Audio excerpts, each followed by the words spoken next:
Hi, I'm Wayne Tuttle, and this is Chasing Legends.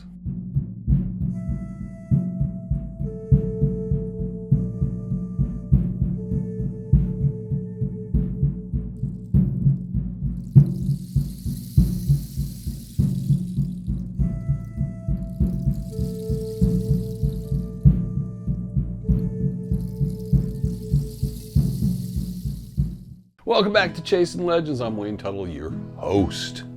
The host with the most and the ghosts, because you know what time of the year it is. It's October, and this is our second installment of the spooky stories. So everybody loves this time of year, and I think everybody kind of gets into these stories. So I pull some stuff out. Some of it's from memory, trips, people I've met, stories people have told me, and then stuff I pick up and research. Before you go anywhere else, hit the subscribe button, hit the notification bell, and leave a comment. If you like a comment, we like them, we read them, sometimes we answer them. Go check out our website, legendsuperstitionmountains.com, and additionally, most important, October 25th, 26th, 27th, Dutch Hunter Rendezvous in 2024, the 20th anniversary. Let's get into today's story. So, I'm thinking this story has to be 90, 91. It's a guy named Gary. I worked with him in construction. Gary with 2 R's. We'd been working construction, usually working with the guy 8-10 hours a day, 5-6 days a week. I got to know him well enough that he lived in the neighborhood. He lived just south of Glendale Avenue over by 35th Ave. So I was picking him up. He was in a duplex. I remember that very clearly because we'd actually, a year or two later, I would remodel a house in that neighborhood, another duplex that the Coven of Witches had. They also made meth, and we had to scrape them down and sand the whole place down with respirators, pull everything out, retexture the place, and spray the place and all this. So I remember, but it was a duplex. He lived down in there. We'd sit around at lunch and talk, and he'd be sitting there, and it's kind of, what are you doing this weekend? And I talked about in the holiday weekend coming up, I was going to go back out in the Superstitions. There was some stuff I wanted to check out. It wasn't anything significant. I just wanted to go to a general area and just spend a day or two just walking around, hiking around, looking at stuff. And Gary's like, hey, I've always wanted to go out there and kind of stuff. I've done backpacking and stuff. Do you mind? You know, I'm like, no problem. Now this is the period where I'm starting to go out more by myself, but I was happy. I got along with him good. He was not always the brightest bulb, but he was a nice guy, and he was competent, and I knew he's not going to like fall apart on me or anything. He was a hard worker. One of those guys always pitch in, always get his work done and stuff. So I thought, okay, pretty solid guy. And he lived close, so I kind of knew where he was. I pick him up for work, so I'm like, I'm pretty good with that. So went out, parked down at Peralta, go up the Cardiac, go through and through around the Needle, went up that way. The area I wanted to look is north of Al Morrow's camp, where he had the Jester and stuff. It was a little bit north of there, and I kind of wanted to just spend a day or two in those areas. This is below Glenn McGill's diggings, and it's also additionally out towards where Adolph Ruth's body was found. So I just thought, I want to just kind of be in that area and just spend time working my way up and down through. So we get in, we got out there on a Friday, hiked in, set up camp. We didn't have much time besides that. Next morning we get up, we head out north. I think we're pretty sure that we started out on the east side of Bluff Springs in the foothills. There was a foundation I'd read a story on or heard something about. I looked for it, never found it. And at a certain point, Gary just turned to me and said, hey, I'm pretty bushed. Because I think we sat down and had ate like a little food. And he said, I'm going to head back to camp and just chill. My legs are beat. And I said, okay, just take it easy. I'll be back in a couple hours. Okay. So he took off, and I told him, I said, if you leave camp, just leave a note which direction you went and about what time you left. So I'll know if I need to go look for you if you're lost. Cool. So I spent a couple more hours at least out there. Don't know if I actually found the certain spots I was looking for, but I was just having a good time. Go up here, hey, what's over there? Just wandering around. Got back to camp. Gary's just chilling there. We're talking, and he says, yeah, some guy came through. I said, oh, huh. You know, I hadn't seen anybody on the trail, but I could have missed someone because I was off trail so much. And he said, yeah, he said he stopped in, said an older guy, 40s or 50s. He said he just kind of paused. He didn't really stay. He just kind of stopped, talked for a moment. Hey, afternoon, how's it going? Beautiful day, blah, blah, blah. And then he just kept going. I'm like, okay. Didn't think much of it. We had a good dinner, camp. Next day we get up, and the next day we searched a little more towards Al Morrow's camp and the eastern side of the foothills of Bluff Springs. And we came back over and came back to camp for lunch.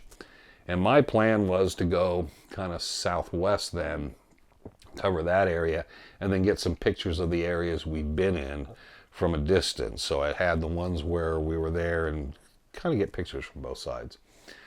And Gary said, we're leaving tomorrow. Again, my legs are tired. I'm really sorry, dude, but I'm going to just stay in camp, take a nap or something. And I said, no, that's all good, man.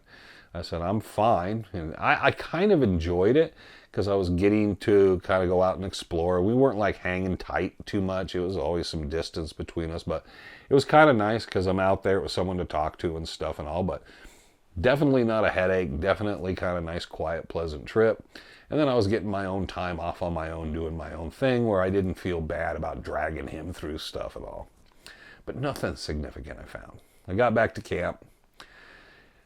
He seems fine. He's just chilling. He says, hey, that guy came back through again. I said, really? I said, I kind of was up where I would have seen, the trail or seen someone come through. He says, well, he came down through here. And he said he came right by the camp, looked over, saw me. He sat down with me for a while. And I said, did you catch a name or anything? And he's like, no, he didn't. He said, I never thought about it. He said he sat down, talked about the weather, talked about the mountains, talked about some different things. He said he didn't really talk history or anything like that or what he was doing. He said he just sat there, smoked a couple cigarettes. He said he's an older guy. He's wearing a baseball cap and like a button-up shirt and all. And I'm like, okay, cool. But nothing detailed. It was just kind of like general thing. And Gary said, seemed fine, he had a little pack on, but he said, I don't know, he must have a camp around here. And I was thinking that was a little odd because I didn't smell another campfire and he's smoking cigarettes. And usually after I haven't had a smoke for a while, if someone's smoking within a half mile of you, you'll smell that cigarette smoke. But then I thought, man, I've been smoking and our campfire going, maybe I'm just not. So I really still wasn't thinking about it.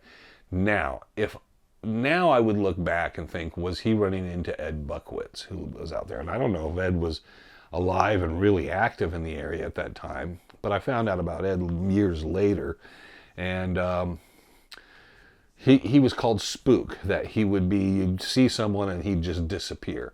Now I know Tom Collenborn, talked to him and spent some time with him, and Jesse Feldman, got to know him a little.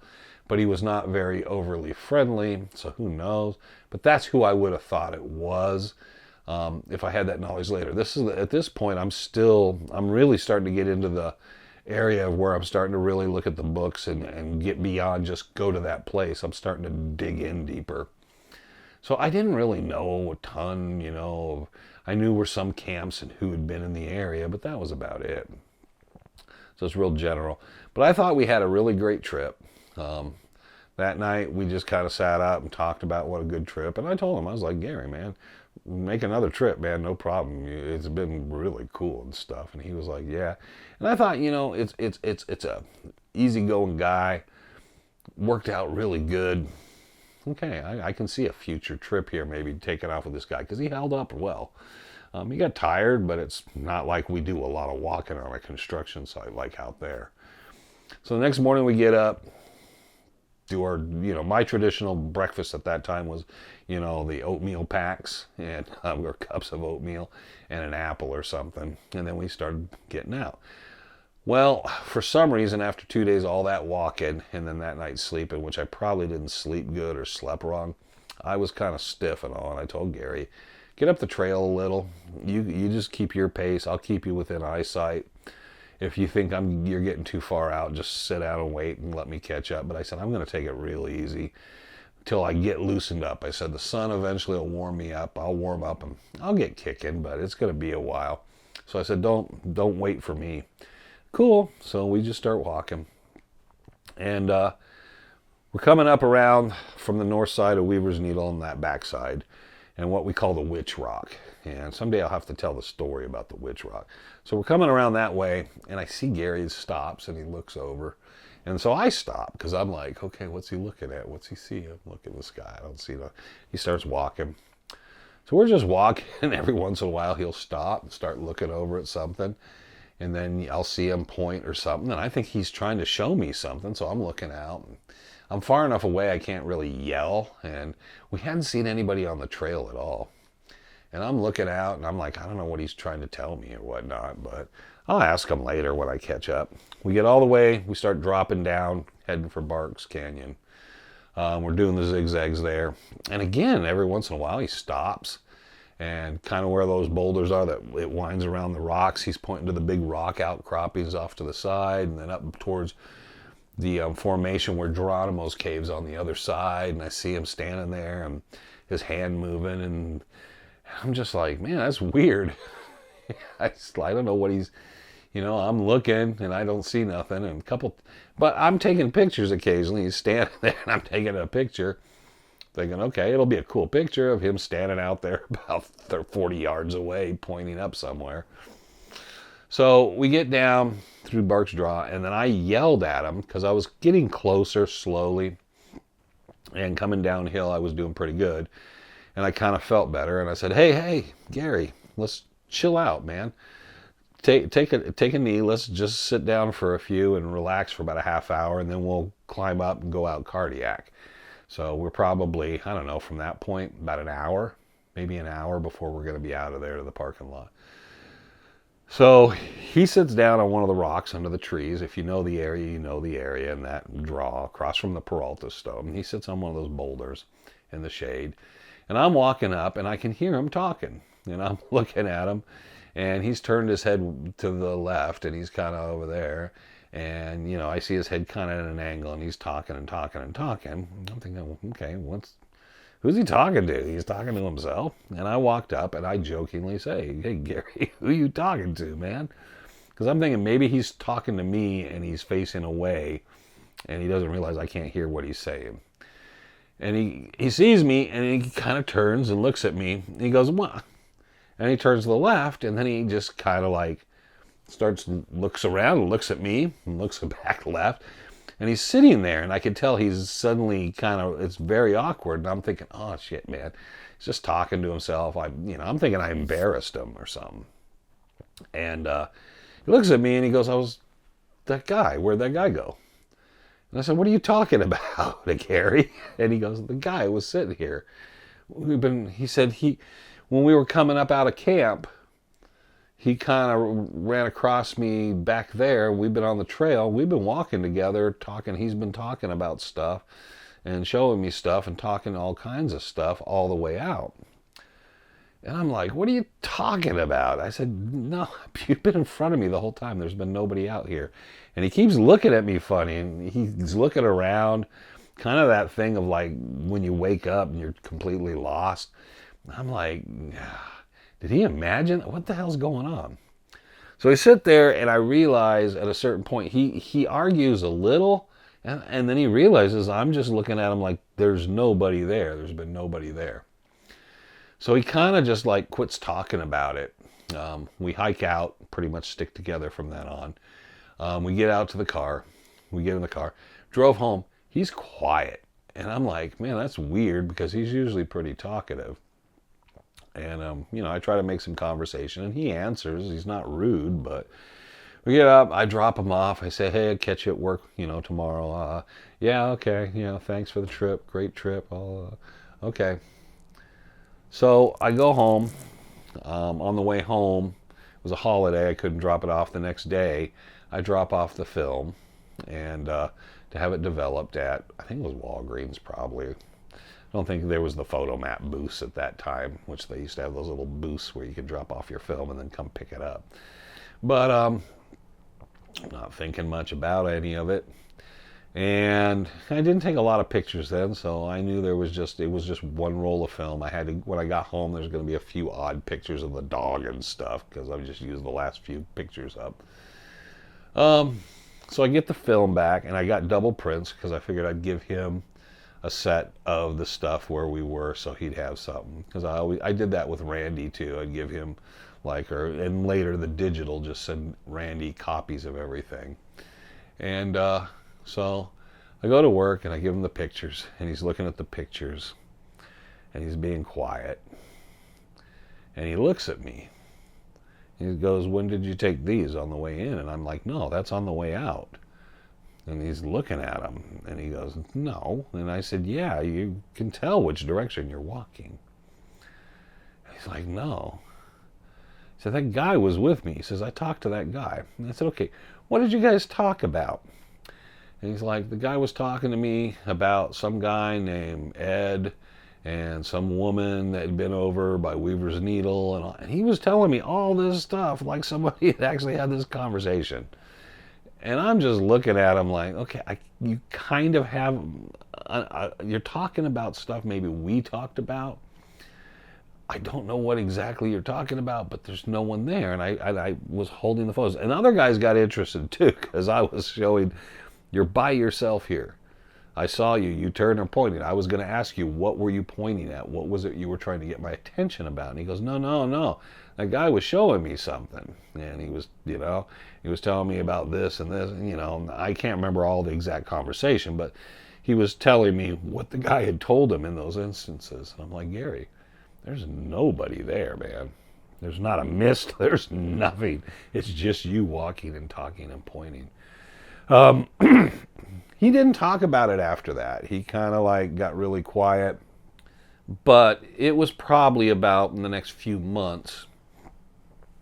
I don't know if that affected him or what was going on.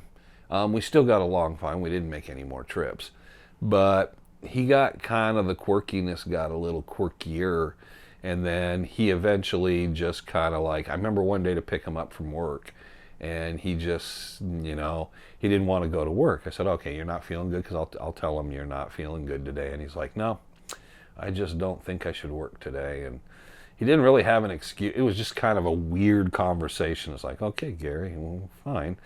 So I don't know if something was going on. So to this day, I can't verify there was someone there.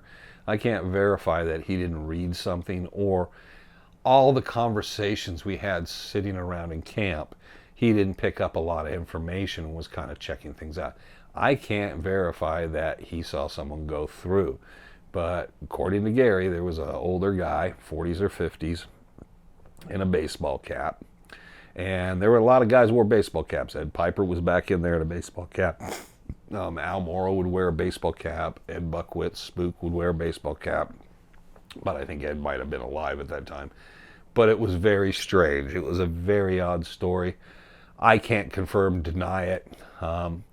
I always wondered, and there was a little piece of me wondering if Gary just thought he was being really funny, or what the deal was, or if he had a psychological problem. Or maybe there was a phantom stranger walking with him and visiting him when I wasn't around. I don't know. I find it odd. And I look back at the story, and I can never anything confirm. I had Gary's last name in my head. I've been trying to pull it because it was something Serbian or something. Gary with 2 R's, but it would be great to have him kind of reach out and talk about it from his perspective, if he even remembers that. But that's the story, man. Gary and me back in the mountains, and the phantom stranger along the trail heading back out to Peralta Trailhead. So I hope you enjoyed that.